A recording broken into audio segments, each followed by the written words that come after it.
Welcome to our channel. నరాల మలిత problem అండి. ఈ ప్రాబ్లంతో బాధపడే వాళ్ళందరికీ ఈ రోజు ఒక మంచి రెమెడీ అండ్ ఫ్లవర్ థెరపీలో ఎలాంటి మెడిసిన్స్ అందుబాటులో ఉన్నాయి నరాల మలితను పూర్తిగా క్యూర్ చేసుకోవడానికి ఈ విషయాలను తెలియజేయడానికి మనతో పాటు ఉన్నారు senior flower therapist doctor Ajay garu. So sir ద్వారానే విషయాలను తెలుసుకున్నాం. నమస్తే సార్. నమస్తే అండి. సార్, ఈ మధ్య కాలంలో మనం చూస్తే నరాల బలహీనత ప్రాబ్లం ఉన్న వాళ్ళు చాలా ఎక్కువైపోతున్నారు సార్. డయాబెటీస్ వచ్చింది అంటే నరాల బలహీనత వస్తుంది, డయాబెటీస్ ఎక్కువ ఉంది అట్ ది సేమ్ టైం దాంతోపాటు నరాల బలహీనత ప్రాబ్లం వస్తూ ఉంది. సో డయాబెటీస్ లేని వాళ్ళకి కూడా నరాల బలహీనత ప్రాబ్లం ఉంది.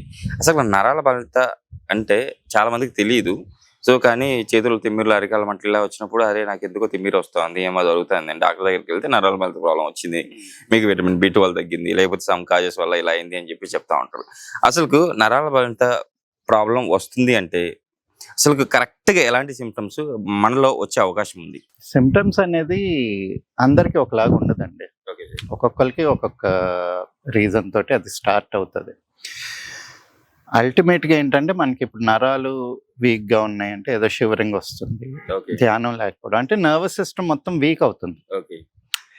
ఆ రూట్ కాజ్ ఎక్కడ ఉంది, లెవెల్ ఏంటో చూసుకోవాలి. ఇప్పుడు ఎలాగైపోయిందంటే అందరూ ఒకే నరాల బలహీనత వచ్చింది, శిలాజిత్ తీసుకోండి, అశ్వగంధ తీసుకోండి, లేకపోతే విటమిన్ B12 తీసుకోండి, అది కాకుండా మనకి కొంచెం లేహ్యాలు భస్మాలు ఉంటాయి నరాలకు బలం రావాలని, అవన్నీ తీసుకొని మనకి సెట్ అవ్వట్లేదు అని ఫీల్ అవుతున్నారు. అసలు యాక్చువల్ ప్రాబ్లం ఎలాగా వస్తుంది, దానికి సొల్యూషన్ ఏ యాంగిల్లో వస్తుందో ఆలోచించకుండా మీకు అది అవ్వదు. ఇప్పుడు ఎముక ఇరిగింది అనుకోండి, అది అతుక్కోవడానికి ఒక 3 నెలలు పడుతుంది. మీరు ఏమైనా చేయండి, కాల్షియం సప్లిమెంట్స్ ఇస్తాము, అక్కడ ఇది కట్టు కడతాము, కదలకుండా ఉంచుతాము, అయినా దానికి ఒక ప్రాసెస్ ఉంది, 3 నెలలు. సో ప్రతి ఒక్క సిస్టమ్కి ఒక డైజెస్టివ్ ప్యాటర్న్, ఒక స్ట్రెంథనింగ్ సెట్ అన్నీ ఉంటాయి.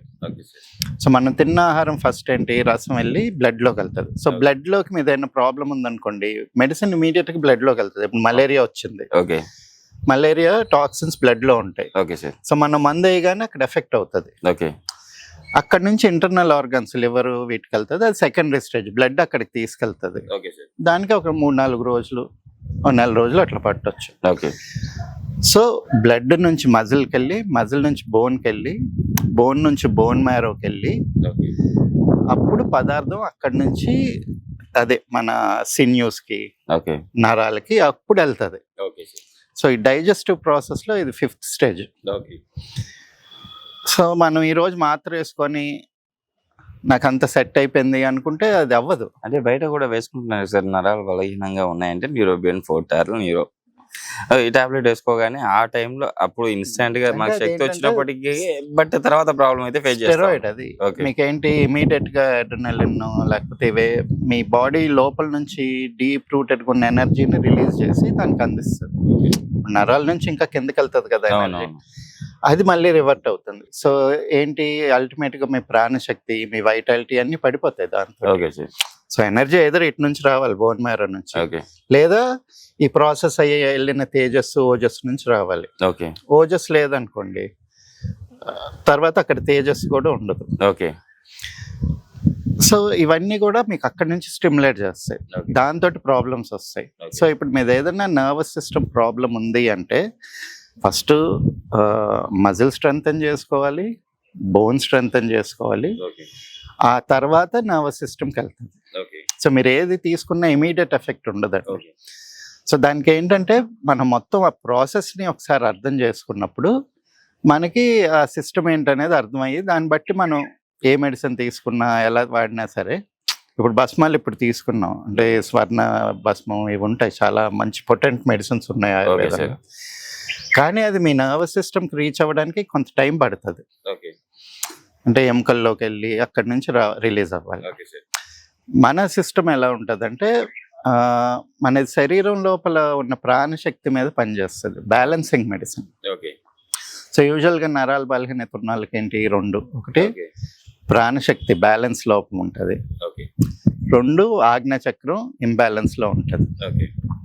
ఆజ్ఞాచక్రం ఏంటి, మన 5 సెన్స్ ఆర్గన్స్ని, మన 5 వర్క్ ఆర్గన్స్ని, అంటే జ్ఞానేంద్రియాలు, పంచ జ్ఞానేంద్రియాలు, పంచ కర్మేంద్రియాలని కంట్రోల్ చేస్తాం. సో అది ఆజ్ఞాచక్రం రోల్, ఈ పంచభూతాలకు పైన. సో ఈ ఆజ్ఞా చక్రం కరెక్ట్ గా లేనప్పుడు నర్వస్ సిస్టమ్ వీక్ అవుతుంది అండి. సో ఆగ్నేయ చక్రాన్ని మనం స్టిమ్యులేట్ చేసి మళ్ళీ బ్యాలెన్స్ లో పెట్టుకోవాలంటే మనం ఏం చేయాలి? దానికి మన ఫ్లవర్ మెడిసిన్ ఉంది. ఇప్పుడు యోగాలో ఏం చెప్తారు, మీకు బలం రావడానికి అంతా హఠయోగం చేస్తాం. హఠయోగం అంటే ఎక్సర్సైజెస్, సూర్య నమస్కారాలు, యోగాసనాలు, ఏమంటాము పవన్ ముక్తాసనాలు, ఇవన్నీ ఏంటి హఠయోగం మన అన్నమయ్య కోసం స్ట్రెంథనింగ్కి. దీని లోపల నర్వస్ సిస్టమ్ స్ట్రెంథనింగ్కి ప్రాణాయామం చెప్పారు. ప్రాణాయామం యమనియమాలు అంటే మన డైట్, మన లైఫ్ స్టైల్ ఎలాగ ఉండాలి, ఇవి అన్ని మెయింటైన్ చేసుకుంటే అప్పుడు మీరు అంటే ఇప్పుడు ఒక మనిషి ఒక సాధనలో కూర్చోవాలనుకోండి, ఒక గంట సేపు కదలకుండా ఏ నొప్పి రాకుండా ఉండాలి, స్టేబుల్గా ఒక జపమాల పట్టుకొని చేస్తుండాలి అంటే నరాలు స్ట్రాంగ్ ఉండాలి. ఇలా షివరింగ్ వస్తా ఉంటే చేయలేరు, మైండ్ కూడా ఫిట్ అవ్వదు. దానికి ఏంటంటే ప్రాణాయామంతో, ధ్యానంతో, త్రాటకంతో, వీటన్నిటి చాలా టెక్నిక్స్ ఉన్నాయి. కాకపోతే ఇప్పుడు ఏంటంటే మనకి ఉన్న మోడర్న్ లైఫ్ స్టైల్లో మనం డైట్ కరెక్ట్గా లేదు, చుట్టూతో పొల్యూటెంట్స్ ఎక్కువ. ఇప్పుడు చాలా మంది ఏంటంటే ఎనర్జీ రావాలని చెప్పి ప్రోటీన్ ఎక్కువ తీసుకుంటున్నారు. ప్రోటీన్ తీసుకున్నంత మాత్రాన మీకు టెంపరీగా మజిల్ పెరుగుతుంది, కానీ అక్కడి నుంచి ఎనర్జీ మళ్ళీ ట్రాన్స్ఫర్ అవ్వదు నరాల్లోకి. అలాంటి వాళ్ళకి కూడా అక్కడ ఆగిపోతుంది స్ట్రెంగ్త్. సో మన డైట్ ఎక్కువ తీగ కాసే కాయగూరలు అంటే ఆ తత్వం. ఇప్పుడు గుమ్మడికాయ చూడండి, ఇంత ఉన్నా గానీ ఏవైనా ఇప్పుడు కాకరకాయ గానీ లేకపోతే సొరకాయ గానీ ఇట్లాంటి తీగలు కాసే కూరలు అంటే ఆ తత్వం చూడండి. ఏంటి, మీకు ఎంత పెద్ద కాయ ఉన్నా ఇంత సన్న తీగ మీద ఏలాడ పడుతుంది, ఎంత బరువన్నా మొయ్యగలదు. అది నరం యొక్క క్యారెక్టర్. సో మీరు ఆ స్టీల్ స్ట్రెంగ్త్ ని మనం మెయింటైన్ చేసుకోవాలన్నమాట. ఓకే. అవి తీసుకుంటే అంటే అలాంటి ఫుడ్ చెప్పినట్టు మీరు చెప్పినట్టు ఫ్లవర్ థెరపీ మెడిసిన్ తీసుకుంటూ ఇలాంటి డైట్ పాటిస్తే కంపల్సరీ నరాల ప్రాబ్లం తగ్గుతుంది.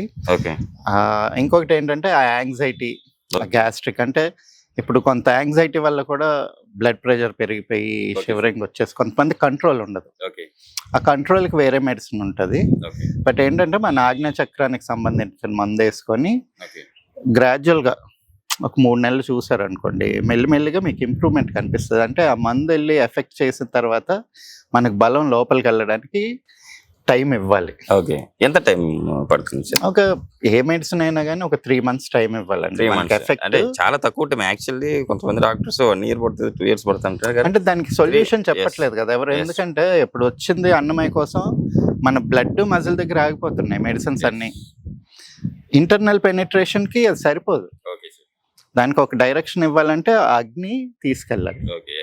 సో దానికి తోడు ఎక్సర్సైజెస్, మన లోపల ప్రాణాన్ని కంట్రోల్ చేసే మెడికేషన్, ఈ మంచి ఆహారం తీసుకుంటే డెఫినెట్ గా ఇంప్రూవ్మెంట్ ఉంటుందండి. నిజంగా సార్, ఈ రోజు మన ప్రేక్షకులకి నరాల బలం గురించి చాలా చక్కటి వివరించారు. అట్ ద సేమ్ టైం అసలు మన చక్రాలు ఏవైతే చక్రాలు మనం బ్యాలెన్స్ ఉంచుకోవాలో దాంతో పాటు మన ఫుడ్ డైట్ ఏదైతే ఉందో దాన్ని కరెక్ట్ గా మనం బ్యాలెన్స్ చేసుకుంటేనే మనం ఆరోగ్యవంతులుగా ఉంటాం, నరాల బలం రాదు అని చెప్పి చాలా చక్కగా వివరించారు సార్. Thank you.